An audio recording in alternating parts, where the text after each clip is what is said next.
Hey, Christy Mattoon here from Rewire. Thank you for being here with me, first of all. Subscribe to my channel, second of all. I greatly appreciate that. And if this helps you, share it. It will help somebody else. If you can share it around in your platform, somebody else is going to see this and benefit from it too. And that's just always a really good thing. Also, like this video. It actually helps promote my videos through YouTube so I can get more subscribers, and that helps my efforts and what I'm trying to do. So I also greatly appreciate that. So what we're working on is using the idea of a whole brain state to help calm different emotions. So we've done fear, we've done anger. No, we did sadness. Today we're doing anger. And I want to talk to you for just a second about emotions. So there are 4 major emotions that we typically think is like the kind of the top dogs, right? So, and the reason they know this is because they ran tests on it, right? By facial muscular expression and what your muscles in your face were doing, some of the emotions are the exact same muscles, right? With what your face does. So things fall under fear. Other emotions fall under sadness. Other emotions fall under anger, right? There's 4 major ones. There's only one of them that's positive, and that's happiness. So everything else, right, that's happy falls under happiness. And why do we know this? Because of what the muscles in your face do, right? So they tend to do the same thing if the reaction is triggered under a certain emotion group, right? So fear would be like the big base emotion, and then there's all kinds of little things you could throw underneath it. Does that make sense? It's why we go after the big ones first. If you start edging away at the little tiny emotions, and I've actually got a chart up here that I'm looking at, things like grudging or irrationality or frustration or aggression, dread, grief, right? Grief would fall under sadness. Sadness is a major one. Grief, and you can chunk grief up into a bunch of different ways too, falls under sadness. Disbelief. What would disbelief fall under? Especially if it upsets you emotionally. It could be any one of those, right? So you see how this works, right? Think about fear. What falls under fear?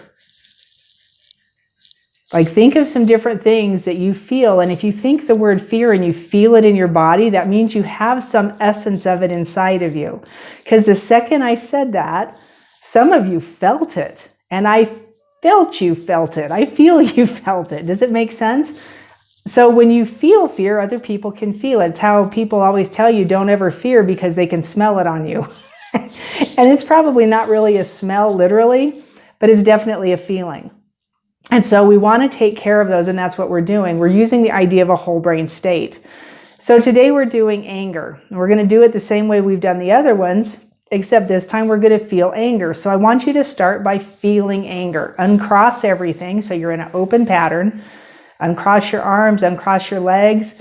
And I just want you to notice anger. And not by the idea that something made you angry, just by the feeling itself. What does anger feel like? You might have to use something from your memory to get there, but we just want to feel it. What does anger feel like? And kind of notice that for a second. You might be feeling the anger of the world. It might not even be your anger, but if you clear it inside of you, you're helping take care of it in the world. All right, that's just how this works. It's how all of us are so interconnected.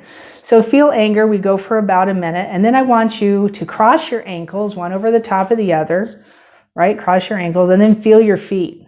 Notice what it feels like. Keep feeling anger, and then cross the other direction and feel again. Feel your feet. What you're looking for is a side that feels the heaviest or has the strongest pull to it. Stay on that side. And then you're going to do the same thing with your wrists. One wrist over the top of the other. Cross and do the other way. And you're going to do the same thing. Some of you felt that immediately. So the more you do this, the better you get at it.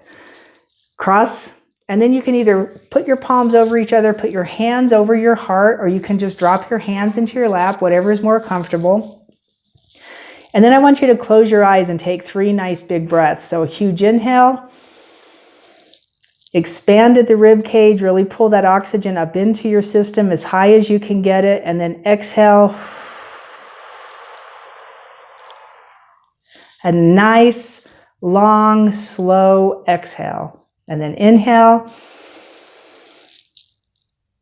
Get as much oxygen as you can into your system, and then a nice, long, slow exhale. One more time, big inhale.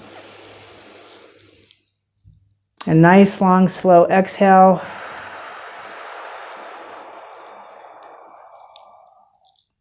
And then we're just going to sit. Notice whatever pops into your mind. Notice whatever you feel.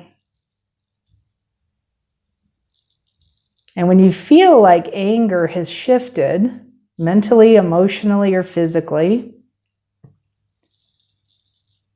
when you feel like something has shifted, I want you to go back into those deep breaths.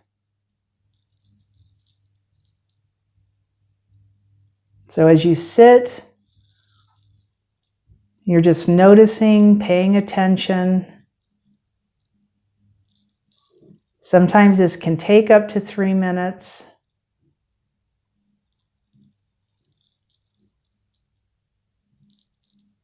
And if you feel a shift, I want you to go with the shift. If you've shifted into joy or peace, I want you to stay in that new level of feeling and just really be there with it.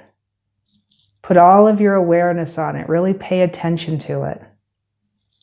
If you're still transmuting anger, just be there with it. Some of you are wondering if you can cross your arms and legs a different direction. You absolutely can. If you're all of a sudden getting this urge to switch.